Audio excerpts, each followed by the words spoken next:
Hello મિત્રો, MI કિસાન ચેનલમાં આપનું સ્વાગત છે. આજે તારીખ 2/1/2026. મિત્રો, આજે તો હું તમને ખેતીના લગતું જ અગત્યની જે વસ્તુ છે એ બતાવવા જઈ રહ્યો છું. અત્યારે હાલ આપણી જમીનમાં છાણિયું ખાતર પ્રમાણસર વાપરતા નથી.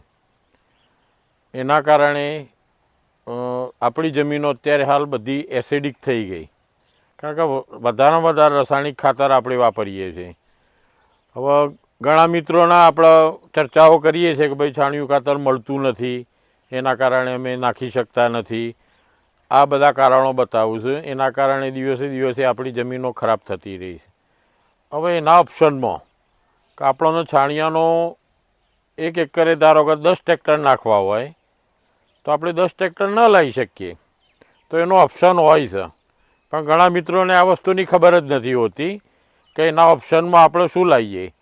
તો બજારમાંથી અમુક ઓર્ગેનિક ખાતરો મળ્યું છે, એ લાઈન અને પોતાના ખેતરમાં નાખ્યું છે, જે પોતાના ખેતરને બગાડી દે છે. કારણ કે એ ખાતર જે બજારમાંથી મળ્યું છે એ ખાતરોમાં તમારા સિટી કમ્પોસ્ટ જ આવે છે. સિટીનો જે કચરો હોય એનો ભીનો કચરો હોય સૂકો કરીને અને એનો બિલકુલ ઝીણો બનાવીને બેગમાં ભરી અને એ બધું કેમિકલ મટીરિયલ જ હોય અંદર. બજારમાંથી જે મળે એને આપણે જોઈએ છીએ કે મોટી મોટી સિટીઓમાં, સિટી બહાર મોટા મોટા ઢગલા હોય છે, એમાં પ્લાસ્ટિક ને બધું હોય. હવે એવી વસ્તુ નાખીને આપણી જમીન ખરાબ કરવી, એના કરતાં ન નાખવું સારું. તો હવે એનો ઓપ્શન હું તમને બતાવવા જઈ રહ્યો છું, વર્મી કમ્પોસ્ટ. હવે મિત્રો, વર્મી કમ્પોસ્ટ હું આજ સુધી વાપરતો જ હતો બજારમાંથી લાઈન, પણ હું લાઈન એનો ટેસ્ટિંગ કરું મારા ઘેર. તગારામાં પાણી નાખું, ઉપર વર્મી નાખી દઉં, કલાક સુધી રાખું. તો કલાક સુધી રાખું તો વર્મી ઉપર તળ અને નીચે તો માટી હોય, તો એ તો શુદ્ધતા ના કહેવાય વર્મીની. તો એ બધું મારી દૃષ્ટિએ હું રિસર્ચ કરતો જ હતો. તો વર્મી માટે મને એક ભાઈ મળ્યા અમારા હિંમતનગરના બાજુમાં, ઇલોલ ગામ છે, તાલુકો હિંમતનગર. તેના સાબિરભાઈએ પોતે વર્મી બનાવ્યું છે.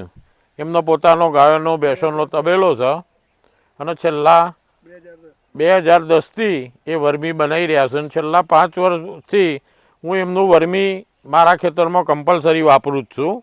હું છાણિયું ખાતર લાવતો નથી અને એની જગ્યાએ વર્મીની બેગ જ દરેક ક્રોપમાં વાપરું છું. ધારો કે મરચાં વાયા, પપૈયા વાયા, કપાસ વાવ્યો, તો આ બધામાં હું નાખું છું. એનું પરફેક્ટ મને રિઝલ્ટ મળે છે. તો આજે તમને વર્મી કમ્પોસ્ટ સાબિરભાઈ કઈ રીતે બનાવવું છે, એની પદ્ધતિ શું હોય છે, એ બતાવવા જઈ રહ્યો છું. તમે જુઓ, આ બેગ છે. હવે મારી જોડે આ બાજુમાં ઊભા છે એ સાબિરભાઈ છે. એમના પાસેથી આપણે વિગતે માહિતી લઈએ તો વર્મી એ કઈ રીતે બનાવવું છે એ તમે સમજી લો. હેલો ખેડૂત મિત્રો, નમસ્કાર. અમે વર્મી કમ્પોસ્ટ બનાવવા માટે પહેલાં અમારા તબેલાનું છાણિયું ખાતર છે એને લાઈને અહીંયા બહાર નાખીએ છીએ. એને 15-20 દિવસ માટે સુકાવા દઈએ છીએ. પછી એમાં શાવરિંગ કરીને એની અંદર જે મિથેન ગેસ હોય છે એ મિથેન ગેસ ઉડાડી દઈએ, એટલે એનાથી અળસિયાનું નુકસાન ના થાય અને થોડુંક મિથેન ગેસ જતો રહે એટલે એનો કલર બી ગ્રે ટાઈપનો થઈ જાય છે. હું આગળ આપને બતાવું છું. અને પછી એને અમે આ રીતે બેડ કરીએ છીએ અને બેડ કરીને એમાં અમે હાલ મિસ્ટર લગાવેલા છે, જેથી મોટર ચાલુ કરીએ એટલે પાણીનો છંટકાવ એની જાતે થઈ જાય. કારણ કે મજૂરથી છંટકાવ કરવામાં તો મજૂર વધઘટ છોટે, એક બેડમાં વધારે છોટે, બીજા બેડમાં ઓછું છોટે, એ પ્રોબ્લેમો અમને બહુ નડતા હતા.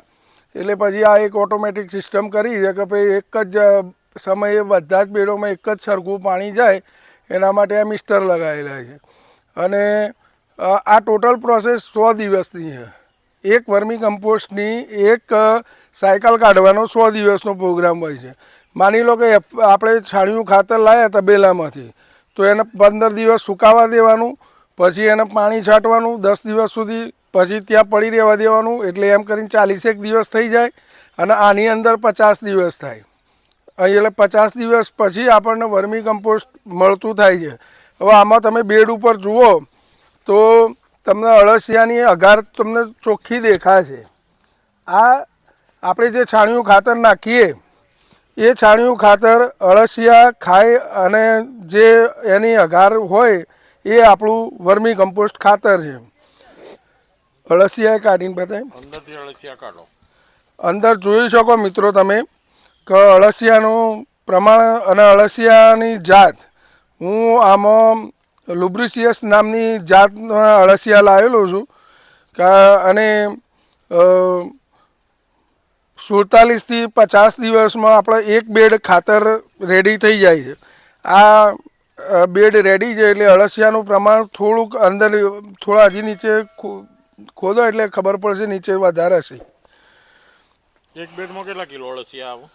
આ તો અમે 2010થી આપણે સોઇલ ઉપર જ કરેલું છે કાકા, એટલે એની અંદર આપણે માપ નહીં હોતું, પણ અમારા સોઇલમાં જેટલા બધા અળસિયા થઈ ગયા છે અત્યારે કે આની એક પ્રોસેસ છે કે આજે આપણે અળસિયાનો બેડ કરીએ એટલે 5મા કે 6ઠ્ઠા દિવસ અળસિયા ઉપર આવી જાય અને ખાવાનું ચાલુ કરી દી.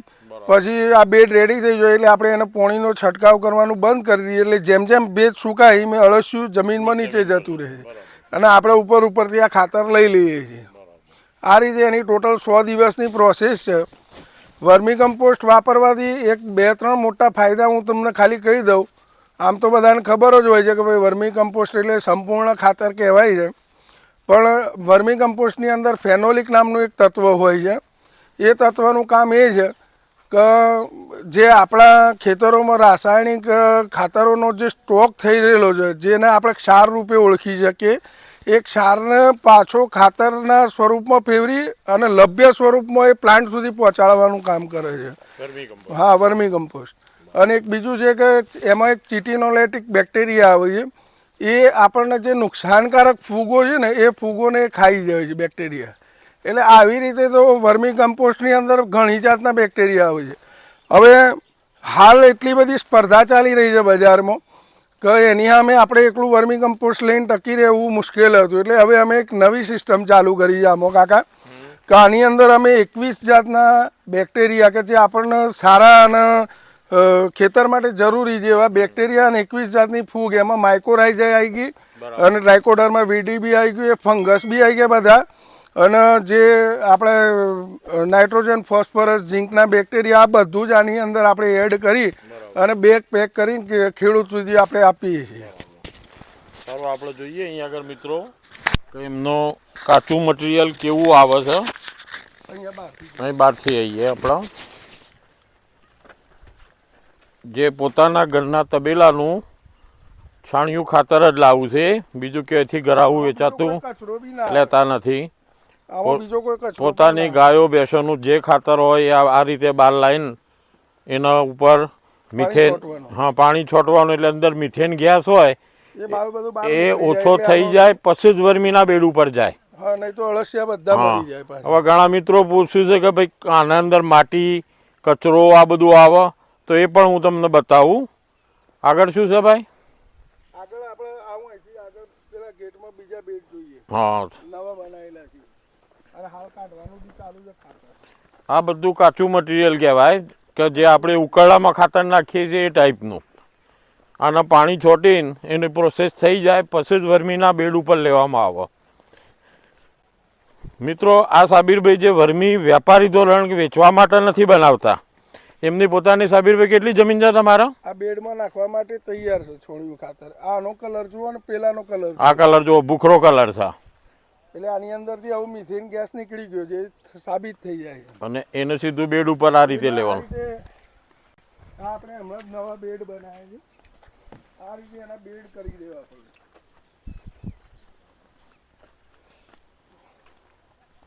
આ બહારથી જે ખાતર આવ્યું એ બેડના સ્વરૂપમાં એનો આકાર આવી ગયો. જુઓ તમે. હવે અળસિયામાં એની અંદર આવી જ જશે. હાલ આપણે ઉભા છીએ અળસિયા શું જ અંદર. આ જમીન કોરી છે એટલે બરાબર બરાબર. હા હા. અને આ અત્યારે ખાતર રેડી છે એટલે આ કાઢવાનું ચાલુ છે. આ ખાતર રેડી કાઢી નાખશું એટલે અહીંયા પણ બેડ બનાવી દે. સાબિરભાઈ, તમારી જમીન કેટલી છે? ટોટલ તો 61 વીઘા જેવી છે. તમે વર્મી વાપરતા હશો ને? હા, વર્મી વાપરું છું ને. બહાર ખેતર છે એમાં આજે જ 50 બેગ નાખ્યું છે. બરાબર. અને એમાં ટેટી વાવવાની છે. ટેટીમાં આપણે વર્મી કમ્પોસ્ટ સિવાય બીજું કંઈ નહીં નાખ્યું. મિત્રો જુઓ, સાબિરભાઈ વેપારી ધોરણે વર્મી બનાવવું છે એવું નથી. પહેલું પોતાની જમીનમાં પૂરતું ખાતર આપી દેવાનું, સારા ખેડૂતોના કોઈ ઓર્ડર હોય તો એમને કહેવાનું કે ભાઈ તમે જાતે આવીને જોઈ જાઓ મારા ત્યાં, તમને સંતોષ થાય તો જ હું ઓર્ડર તમારો લઈશ. આવા ખેડૂતો મારે જે કોન્ટેક્ટમાં હતા એ ખેડૂતો અહીંયા આગળ આવીને જોઈ ગયા છે અને આજે એમના કસ્ટમર થઈ ગયા કે મારી 500 બેગ, મારી 400 બેગ આવીને ઓર્ડર બુક કરી જ દી છે. કારણ કે એમની એટલી કામની એટલી ગુણવત્તા સારી છે કે ગરમીમાં તમે તગારામાં ઘેર લઈ જઈને નાખજો.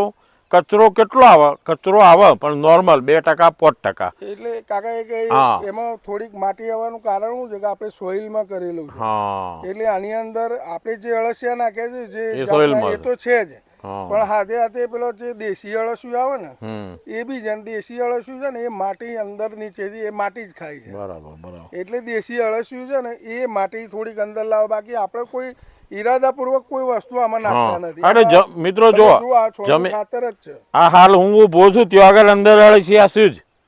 હવે બેડ બનશે એટલે ઓટોમેટિક ઉપર આપવાના. એટલે માટીનો પટ આ જ આવે છે અને એ પટ એ કમ્પ્લીટ જ હોય. એમાં પ્યોર ખેતરની માટી ઉમેરવામાં આવશે એવું નથી. કાકા પાકા તળિયા ઉપર આ બેડ ના બનાવાય, કાચા તળિયા ઉપર જ બનાવાય. એટલે માટી 5% જેવી માટી તો આવવાની જ. હવે તમને આગળ અમે બતાવીએ મિત્રો કે એ આ અહીંથી ખાતર લઈને એનું ચારણ કર્યું છે, મને કેવો કચરો નીકળે છે. છેલ્લા તમને બતાવીએ કે બેગ ભરાય છે કે ખાતરની ક્વોલિટી કેવી હોય.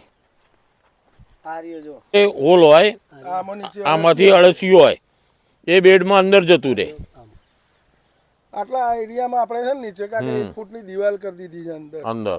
એટલે અળસિયું આનાથી બહાર ના જાય, અંદર જ રહે. અંદર જ રહે. તમારે ઊંચા કરીને બેડ પર નાખવાના એવું નહીં, ના ઓટોમેટિક આવી આવી જાય. જાય. અને બીજું જે પ્લાસ્ટિકમાં આપણે કરીએ ને પ્લાસ્ટિકની બેગમાં તો એમાં મોર્ટાલિટીનું પ્રમાણ બહુ રહે છે. હા, બરાબર. આમાં મોર્ટાલિટીનું પ્રમાણ બહુ ઓછું છે. મિત્રો હવે આગળ તમને બતાવીએ કે ચારણા પર લીસી કેવો કચરો નીકળે છે એ જુઓ તમે. થોડી સ્ટોપ કરી દે મને. મિત્રો જો જે વર્મી બેડ ઉપરથી આવ્યું ને એ આ ચારણામાં નાખવામાં આવે છે. એના અંદરથી આ ટાઈપનું ચારણ થઈ જાય. બરાબર. એનો જે કચરો હોય એ પાછળના ભાગે નીકળે છે. તમે જુઓ આ માટી, આ ટાઈપનો બધો કચરો જે આવે એ બધો આ રીતે આવે. આ ચારણામાં આ રીતે ચારણ થાય, એનું કમ્પ્લીટ પ્યોર ખાતર જ નીચે પડે.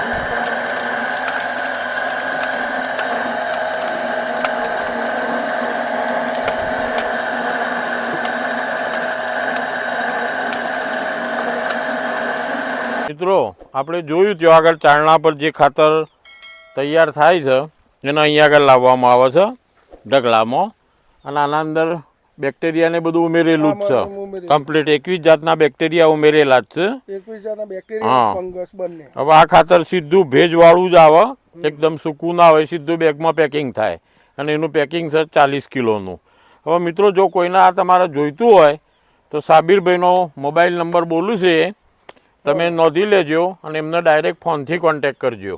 મારો મોબાઈલ નંબર છે 99 253 39 440. 99 253 440.